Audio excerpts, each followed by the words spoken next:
ज्ञान सार ग्रंथ,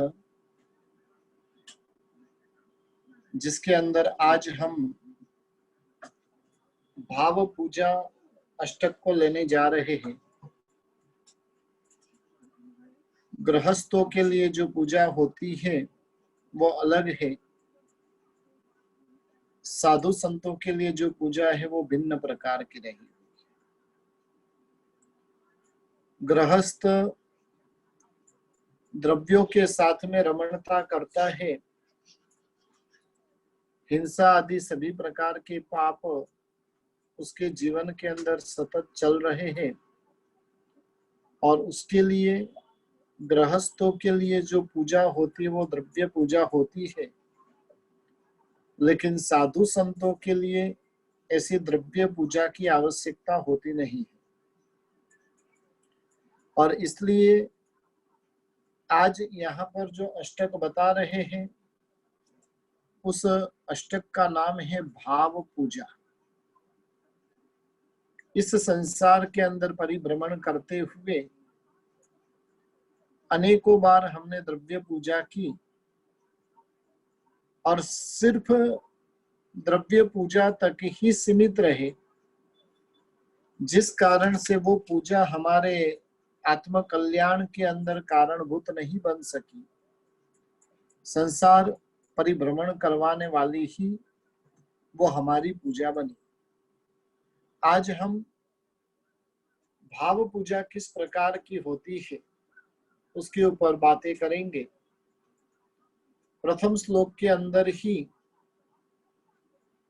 महोपाध्याय श्री यशोविजय जी महाराजा दयाम भसाकृत स्नानः संतोष शुभ वस्त्र भूत विवेक तिलक भ्राजो भावना पावनाशय। बहुत सुंदर बात यशोविजय जी महाराजा जो अपने बीच में कर रहे हैं कि साधु जो स्नान करता है वो कैसे जल के अंदर स्नान करता है, तो कि दयाम भसाकृत स्नानः, दया रूपी जल से साधु स्नान करता है। हम जो जल से स्नान करते हैं वो स्नान ठंडा गरम सब प्रकार का मिक्स स्नान से हम स्नान करते हैं, लेकिन साधु संत जो स्नान करते वो सदा के लिए दया रूपी जो जल है और उस जल से स्नान करते हैं। यानी साधु संतों के जीवन के अंदर दया इस प्रकार से आत्मसात हो गई होती है, बस वो दया के स्वच्छ शीतल जलाशय में गोते लगाते रहते हैं। शास्त्रकार भगवंतों ने सरोवर में स्नान करने का निषेध किया है, लेकिन दया रूपी सरोवर के अंदर हर कोई स्नान कर सकता है। अभी 2-3 दिन पहले हमारे जब वो ग्रहण का समय था और हमारे कई विधिकारक भाई कहीं पर पता नहीं नदी के उधर चले गए और उधर जाकर स्नान करते हुए 7-8 विधिकारक के फोटो आए। तब मैंने उनको मैसेज भेजा कि भाई हमारे जैन धर्म के अंदर तो इस प्रकार से नदी आदि में स्नान करने की बात ही नहीं। हिंदू धर्म के अंदर गंगा नदी में स्नान करने की बात है। जैन धर्म भी गंगा नदी को बहुत पवित्र ही मानता है, क्योंकि गंगा नदी जो है वो शाश्वती नदी है और इसलिए उसे जैन धर्म भी मानता है। लेकिन वैदिक धर्म जिस प्रकार से उसको जो मानता है उस तरीके से हम जैन नहीं मानते। फिर कई बार प्रश्न जगेगा कि भी हमारे जैनों के अंदर भी तो बात आती है कि शत्रुंजय नदी नाहियो नहीं एलो गयो अवतार। शत्रुंजय नदी में यदि स्नान नहीं किया तो हमारा जन्म वो व्यर्थ गया। फिर वो बात जैन धर्म में कैसे बताने में आई? तब शास्त्रकार भगवंत कहते हैं कि भी शत्रुंजय नदी का जल लेकर उस जल से हमें जल को छानकर वैसे जल से स्नान करने की बात है, नहीं कि नदी के अंदर उतरकर स्नान करने की। इसलिए यहाँ पर महोपाध्याय जी महाराजा बता रहे हैं कि भी वो द्रव्य नदी में तो आप स्नान करो तो वो पाप धोएगी नहीं, लेकिन पाप कर्मों का बंधन होगा। लेकिन दया रूपी जो नदी है, दया रूपी नदी नहीं लेकिन समुद्र है ये तो विराट, और उस समुद्र के अंदर जब स्नान करते हैं तो हमारे पाप धुले बिना रहते नहीं। जब तुम स्नान कर दया के सागर के किनारे पर जाएंगे तब हमारी प्रसन्नता का कोई ठिकाना नहीं रहेगा। भीतर की जो क्रूरता है, मैल है, वो पूरी तरह से धुल चुके होंगे। और इस प्रकार का स्नान करने की बात महोपाध्याय जी महाराजा ने बताई है। साधु संत जो होते हैं वो निरंतर दया रूपी जल से स्नान करते रहते हैं। एक एक क्रिया, एक एक साधना उनकी दया से भरपूर होती है, और वैसे दया रूपी जल के अंदर स्नान करने के वाले साधु संत होते हैं।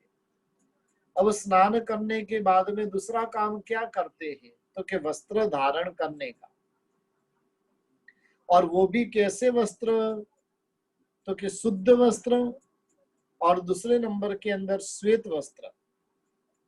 बस यहाँ पर भी महोपाध्याय जी महाराजा कह रहे कि भी साधु संत होते वो कौन सा वस्त्र धारण करते हैं। हमारे तो वस्त्र भी सारे के सारे रंग बिरंगी हो गए।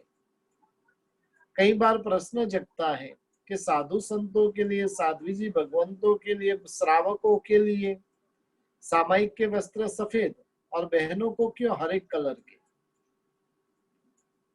यानी कहने का मतलब है कि सामायिक के वस्त्र तो श्वेत ही होने चाहिए, जो समता का प्रतीक है, जो उज्जवलता का प्रतीक है। और उस प्रकार से स्नान करने के बाद में श्वेत वस्त्र धारण करने होते हैं। और वो वस्त्र को जो धारण करते हैं वो एकदम सुशोभित लगने लगता है। बस यहाँ पर भी कौन सा वस्त्र धारण करना है तो कि संतोष रूपी वस्त्र धारण करना है। और जो संतोष रूपी वस्त्र धारण करता है उसे किसी भी प्रकार की इच्छाएं उसके भीतर में रहती नहीं है। यानी जहां पर तृष्णा है वहां पर रति अरति का द्वंद्व चलता रहता है। आनंद और उद्वेग वहां पर उसकी तरंगे चलती रहती है। और वो सारे के सारे रंग बिरंगे वस्त्र है। लेकिन यहाँ पर महोपाध्याय जी महाराजा कह रहे हैं कि भी साधु संत जो होते हैं वो संतोष रूपी वस्त्र धारण करते हैं। और इन वस्त्र को जो धारण करते हैं उन्हें अन्य किसी भी प्रकार के वस्त्रों को धारण करने की आवश्यकता नहीं होती। स्नान किया, पूजा के वस्त्र धारण किए, और पूजा के वस्त्र धारण करने के बाद में मंदिर पहुंचने के बाद में सबसे पहला कार्य होता है मस्तक पर तिलक लगाने का। मंदिर में प्रवेश करने से पूर्व ही क्या करना है, ललाट पर तिलक लगाना है। क्यों तिलक लगाना है तो कि प्रभु की आज्ञा जो है और वो आज्ञा को मेरे भीतर में उतारने के लिए, आज्ञा को सिरोधार्य करने के लिए तिलक लगाया जाता है। और यहाँ पर भी महोपाध्याय जी महाराजा कह रहे कि भी साधु संत कौन सा तिलक लगाते हैं।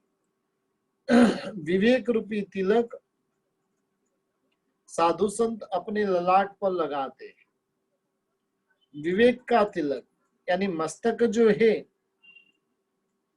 मस्तक जो रहा हुआ है वो भेद, मस्तक जो रहा हुआ है जहां पर चिंतन की धाराएं बहती है, और ऐसे चिंतन के माध्यम से वो भेद ज्ञान को प्राप्त करने वाला होता है।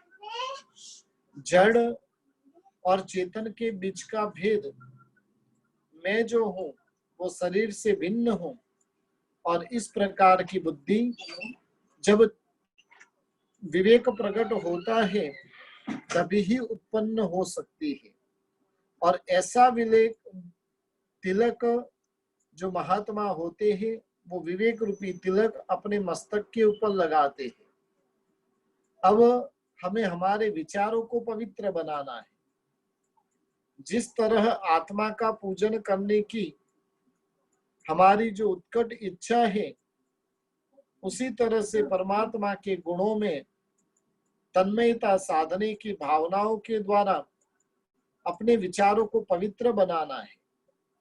परमात्मा के गुणों के अंदर इस प्रकार खो जाना है, बस प्रभु का ही चिंतन, प्रभु का ही मनन, और इस प्रकार से परमात्मा की भक्ति के अंदर लग जाना है। अब पूजा करने के लिए केसर का सुवर्ण पात्र जो हाथ में लेना है, केसर लो, चंदन लो, शिला पर घिसना शुरू करो। भक्ति का केसर जो श्रद्धा के द्वारा खूब घिसे, जी भरकर घिसे। यानी यहाँ पर केसर कैसा होना चाहिए, तो कि भक्ति रूपी केसर, श्रद्धा रूपी केसर, और ऐसा श्रद्धा रूपी केसर लेकर परमात्मा की पूजा करनी है। जिसके भीतर में श्रद्धा प्रकट हो जाती है और वैसी व्यक्ति अपने जीवन के अंदर परमात्मा के निकट में पहुंच सकता है। परम आराध्य परमात्मा की आराधना के अंग प्रत्यंग में अदम्य उत्साह और अपूर्व आनंद है।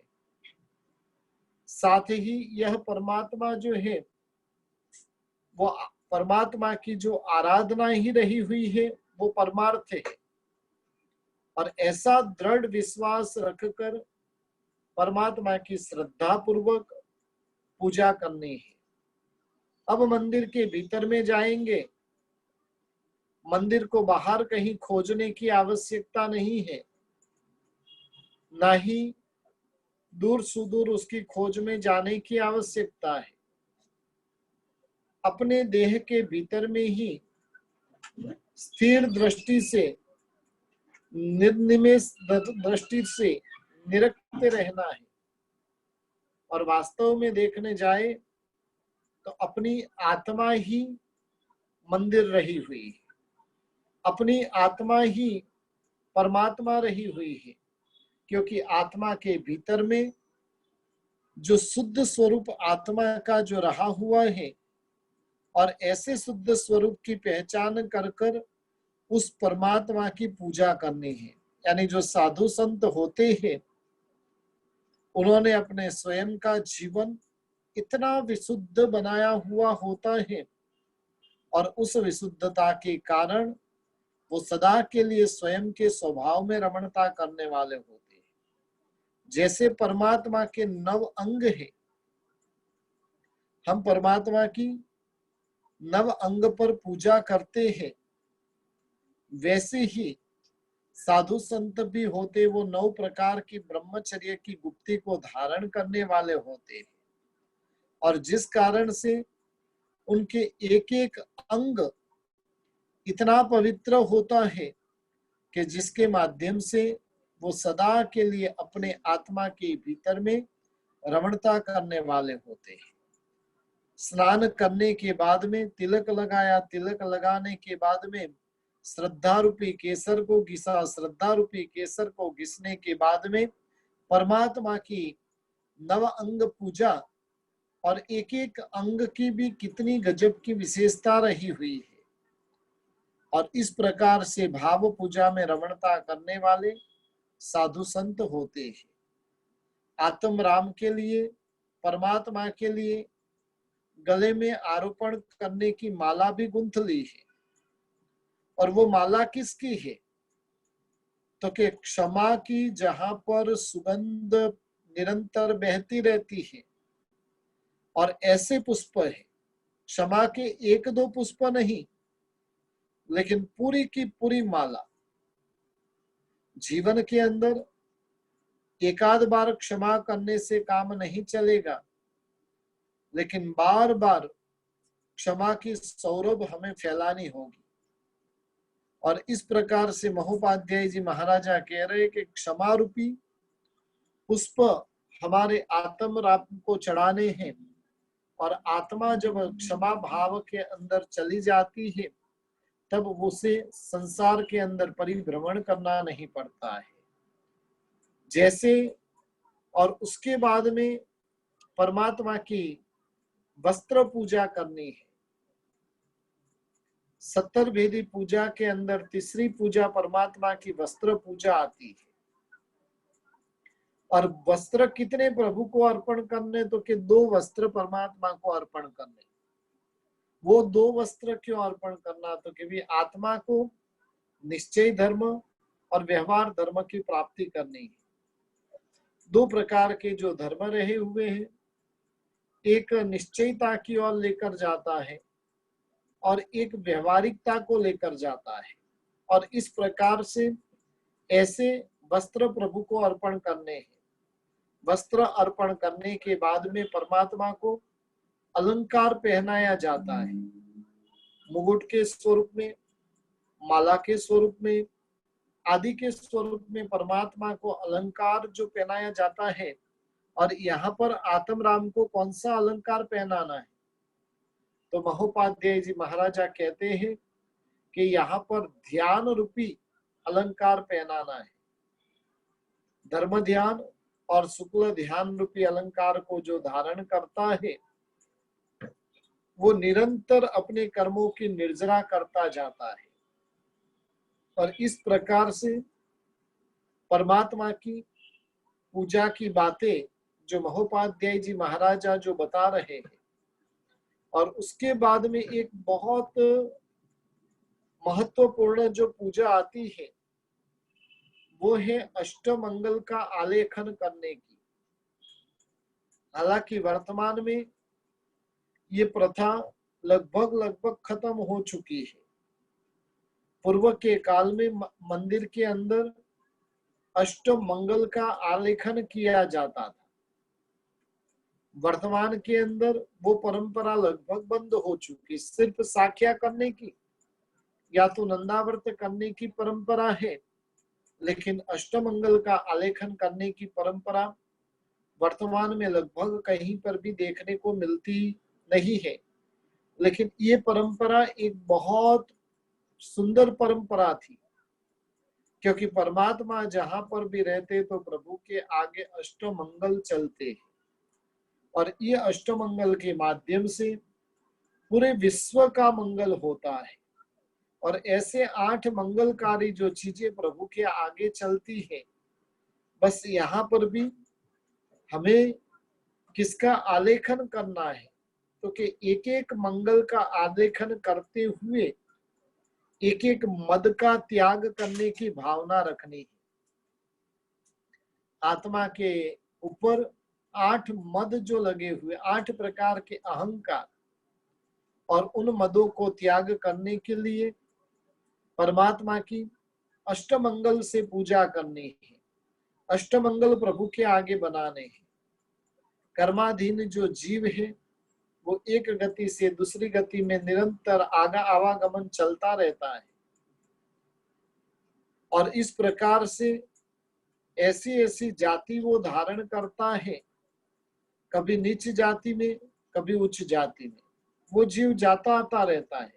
लेकिन फिर भी कई बार ये जो जीव होता है वो जाति का मद कर बैठता है, कभी कुल का मद कर बैठता है, कभी रूप का मद कर बैठता है। और इस प्रकार से अनेक प्रकार के जो 8 प्रकार के जो मद रहे हुए हैं, और उन मद को जो ग्रहण करने वाली हमारी आत्मा रही हुई है, इन मदों से भरी हुई जो हमारी आत्मा रही हुई है, इस आत्मा को इन मदों से रहित बनानी है। और उसके लिए अष्टमंगल का आलेखन करना है। सुंदर, सुगम और सरल ऐसे अष्टमंगल का आलेखन यदि एक बार यदि आप ये सीख लेते हो तो बहुत ही इजी है अष्टमंगलों का आलेखन करना, आप सिर्फ 2 मिनट के अंदर पूरे के पूरे अष्टमंगल का आलेखन कर सकते हो। तो इस प्रकार से अष्टमंगल का आलेखन करना है। साथ ही साथ धूप पूजा, दीपक पूजा वगैरह भी हमें करनी है। धूप पूजा कौन सी करोगे तो कि शुभ संकल्प रूपी धूप पूजा, मन के अंदर शुभ संकल्प कर कर और ऐसा धूप करना है। धूप क्या करता है तो कि दुर्गंध को दूर करता है। जिसके भीतर में शुभ संकल्प प्रकट हो जाते हैं और वो वैसा जीव जो होता है वो अपने आत्मा के भीतर की सारी अशुभताएं, दुर्गंधता को वो दूर करता है। इस प्रकार से ऐसा धूप भीतर में प्रगटाना है, शुभ संकल्प रूपी धूप भीतर में प्रगटाना है। दीपक आत्मा के,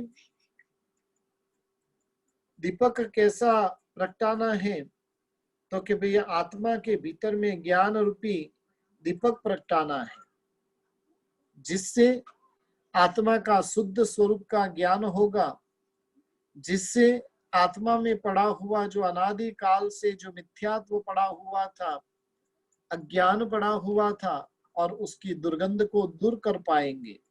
इस प्रकार से दीपक पूजा करनी है। दीपक पूजा भी बहुत ही महत्वपूर्ण पूजा रही हुई है।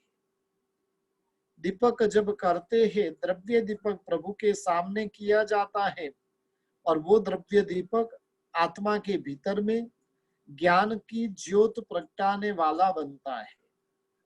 यानी इस प्रकार से देखिए, एक एक पूजा और एक एक पूजा के अंदर महोपाध्याय जी महाराजा ने कितनी सुंदर भावना बताई है। यानी भाव पूजा जब करते हैं, कभी कभार जब द्रव्य पूजा तो रोज के लिए हम करते हैं, लेकिन ऐसी भाव पूजा करने की भी भावना रखनी चाहिए। जब आरती और मंगल दीपक प्रभु का किया जाता है, आरती और मंगल दीपक, और ये करते समय आरती किसका प्रतीक है तो कि अग्नि का प्रतीक है, और अग्नि क्या करती है तो कि वो जलाने का काम करती है। यहाँ पर हमें हमारे भीतर के घाती और अघाती 2 प्रकार के जो कर्म रहे हुए हैं और उन कर्मों को जलाना है। कर्मों को जलाकर उपसम श्रेणी और क्षपक श्रेणी प्राप्त करनी है, और ऐसी श्रेणी को प्राप्त करके आत्मा की गहराई के अंदर जाने का प्रयत्न करना चाहिए। आरती उतारनी है तो किसकी आरती उतारनी, तो कि सामर्थ्य योग की आरती उतारी जाए। सामर्थ्य योग जो होता है वो क्षपक श्रेणी में होता है। प्रभु ने जो बातें बताई और उन बातों का उसी हिसाब से जो पालन किया जाए, उसी हिसाब से जीवन के अंदर वो बातों का आचरण किया जाए, और वो आचरण मात्र और मात्र क्षपक श्रेणी के अंदर संभवित होता है। और इस प्रकार से सामर्थ्य योग की आरती हमें उतारनी है। यानी ऐसा सामर्थ्य हमें प्राप्त करना है कि जो सामर्थ्य हमें केवल ज्ञान की भूमिका तक पहुंचा देवे। और सामर्थ्य योग में प्रवेश करने के बाद में योग संन्यास करना है। आरती के बाद में जो लूण उतारने की जो एक क्रिया होती है, और वो लूण उतारना यानी क्या तो कि उसके माध्यम से योग संन्यास की हमें प्राप्ति करनी है। इस प्रकार से महोपाध्याय जी महाराजा ने हमें कैसी जल पूजा परमात्मा की करनी है, कैसे हमें स्नान करना है, कैसे वस्त्र पहनना है, कैसे तिलक लगाना है, कैसे चंदन घिसना है, कैसे प्रभु की पूजा करनी है, और इस प्रकार से सारी की सारी बातें भाव के स्वरूप में बताई है। और ऐसी भाव पूजा करने वाले जो महात्मा होते हैं, अब तक हमने जितने जितने अष्टक देखे और उस प्रकार के अष्टकों को अपनी आत्मा के भीतर में आत्मसात करने वाले ऐसे महात्मा होते हैं। और इस प्रकार से जो श्रद्धा भक्ति पूर्वक केसर घोलकर जो आत्मा की नवांगी पूजा करते हैं, क्षमा की पुष्पमाला गुंथकर उनके अंग सुशोभित करते हैं, बहुमूल्य ऐसे निश्चय और व्यवहार नय रूपी वस्त्र धारण करते हैं, ध्यान के अलंकार धारण करते हैं, 8 मद के परित्याग रूप अष्टमंगल करते हैं, ज्ञान अग्नि के शुभ संकल्पों से कृष्णागरु धूप डालकर आत्मदेव को जो सुगंधित करते हैं, और इस प्रकार से ज्ञान योग से जो आत्मा की आरती उतारते, सामर्थ्य योग की प्राप्ति करते हैं, और ऐसे जो परमात्मा की जो भाव पूजा करता है, वो भाव पूजा करने वाला उसी जन्म के अंदर केवल ज्ञान रूपी लक्ष्मी को प्राप्त करने वाला बनता है। समझ लो कि वर्तमान काल के अंदर मोक्ष के द्वार बंद है, तो वैसे समय के अंदर 2-4 भवों के अंदर वो आत्मा अपनी आत्मा का कल्याण करने वाला बनता है। और इस प्रकार से जो बहुत ही सुंदर प्रकार की भाव पूजा महोपाध्याय जी महाराजा हमें बता रहे हैं। और जब मंदिर से निकलते हैं तब घंटनाद किया जाता है। घंटनाद के समय में कितने डंके बजाने? 27 डंके। थाली जो बजाई जाती है, थाली कितने डंके? 27 डंके पूर्वक की थाली बजाई जाती है। 27 क्यों? इन द्रव्य पूजा के माध्यम से हमें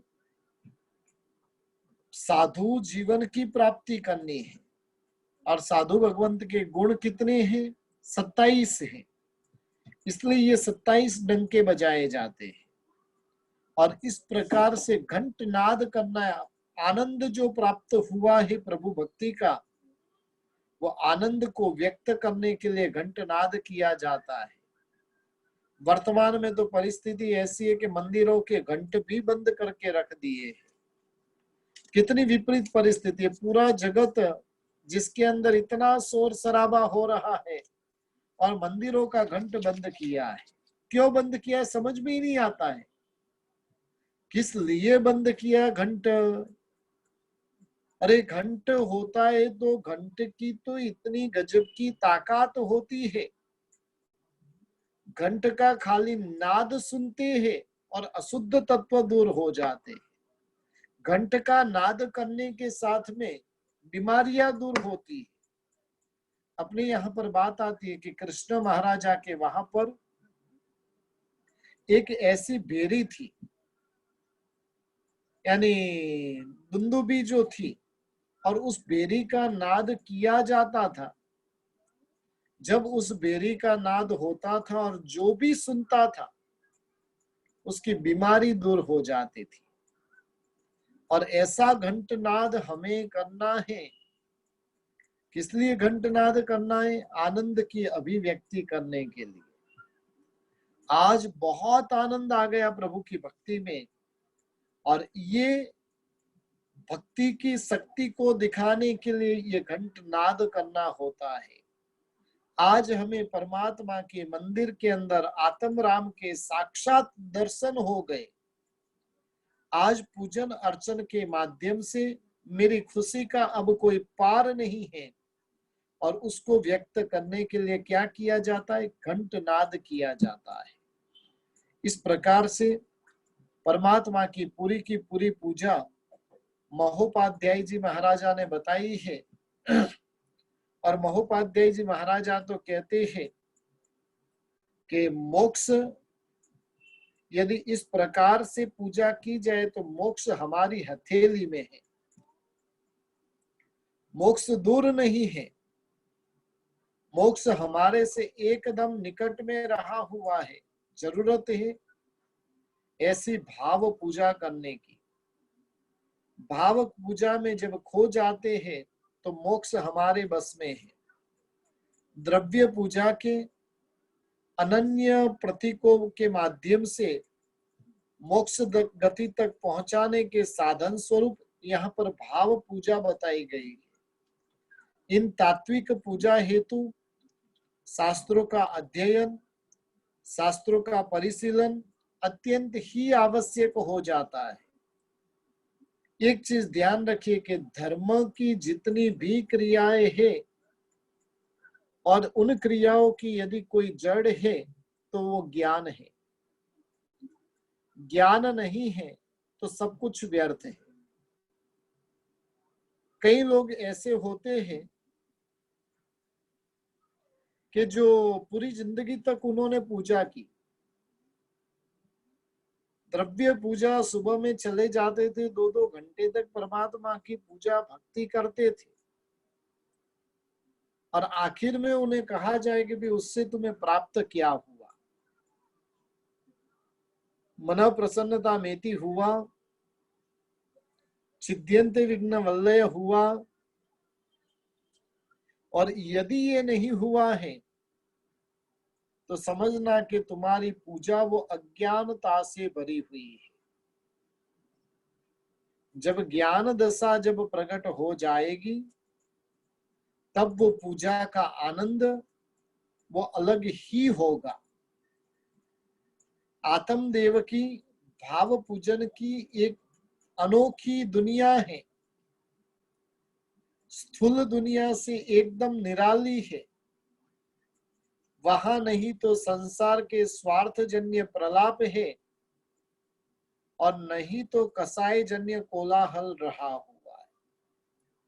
न वहां पर राग द्वेष का दावानल है और ना ही अज्ञान और मोह रूपी आंधी का तूफान है। बस वहां पर तो एकमात्र है और वो है आत्मा की मस्ती। और ऐसी मस्ती कभी कभार हम भाव पूजा से प्राप्त करने का प्रयत्न कीजिएगा। काफी दिनों से लगभग सभी की पूजाएं बंद है।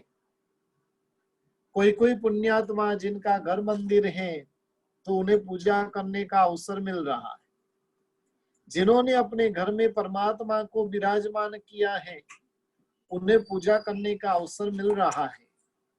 लेकिन जिन्हें भी वास्तव में भाव पूजा करनी रहे तो जैसे महोपाध्याय जी महाराजा ने आज जो पूजा बताई है उस प्रकार की पूजा करने का प्रयास जरूर हम करें। और ऐसी पूजा जब भीतर में चलने लगेगी, ऐसी भी पूजा जब भीतर में होएगी तो वो मोक्ष का कारण भूत बने बिना नहीं रहेगी।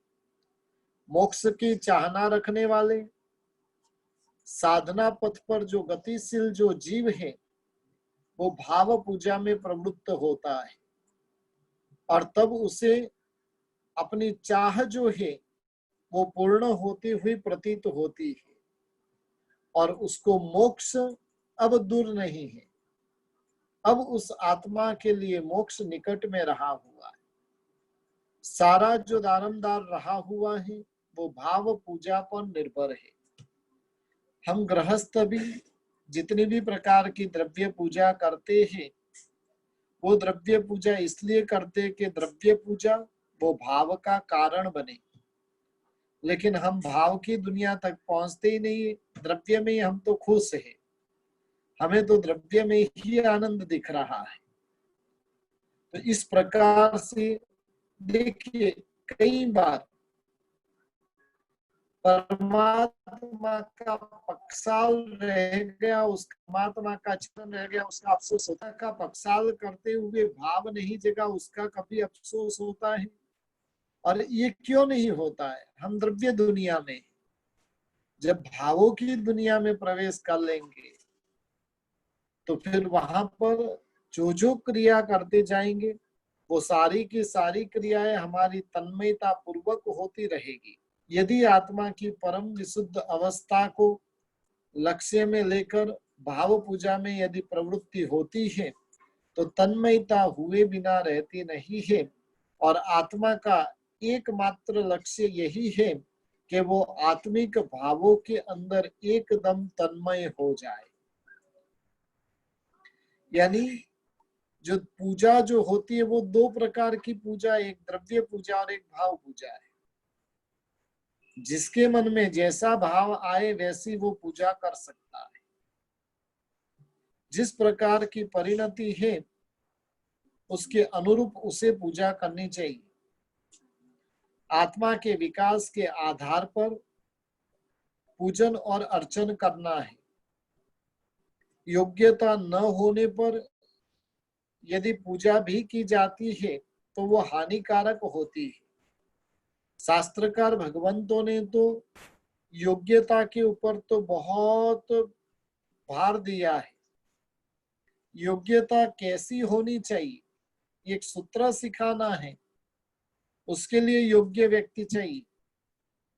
अयोग्य को यदि सूत्र सिखाया जाए तो वो नुकसान करता बनता है। बस उसी प्रकार से जिसकी जैसी योग्यता है उस योग्यता के आधार पर उसे पूजा करनी चाहिए।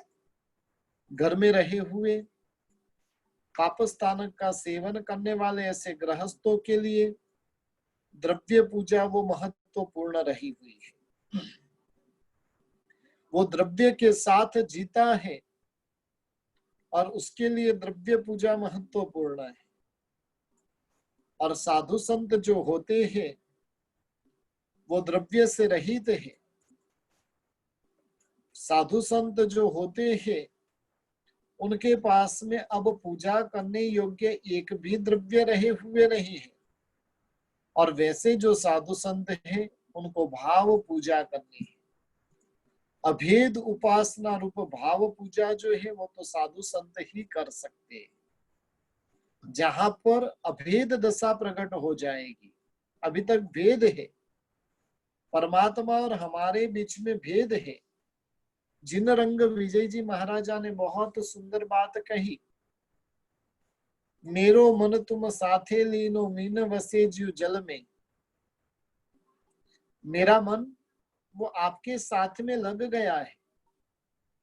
जैसे मछली वो जल में रहती है उसी प्रकार से बस मछली का अस्तित्व जल के बिना नहीं है, वैसे मेरे मन का अस्तित्व आपके बिना नहीं।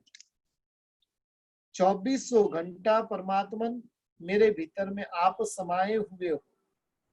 जैसे वो श्रेणिक महाराजा की बात आती है ना कि श्रेणिक महाराजा का अग्नि संस्कार हो रहा है और उस समय के अंदर भी उन हड्डियों में से भी वीर वीर इस प्रकार की आवाज निकलती है।